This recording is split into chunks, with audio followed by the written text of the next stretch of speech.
Perbicaraan kes membabitkan bekas Perdana Menteri Tan Sri Muhyiddin Yassin bermula di Mahkamah Tinggi Kuala Lumpur hari ini melibatkan 7 pertuduhan berkaitan rasuah dan pengubahan wang haram.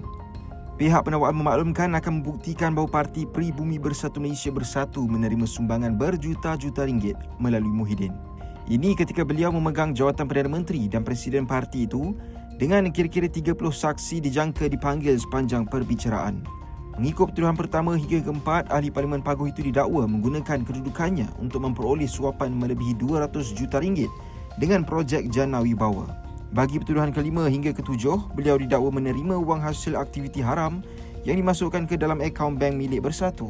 Perbicaraan di hadapan Hakim Nur Bruwina Mat Nordin dijadual berlangsung selama 29 hari bermula minggu ini hingga Ogos, selepas mahkamah sebelum ini menolak representasi Muhyiddin untuk menggugurkan pertuduhan berkenaan.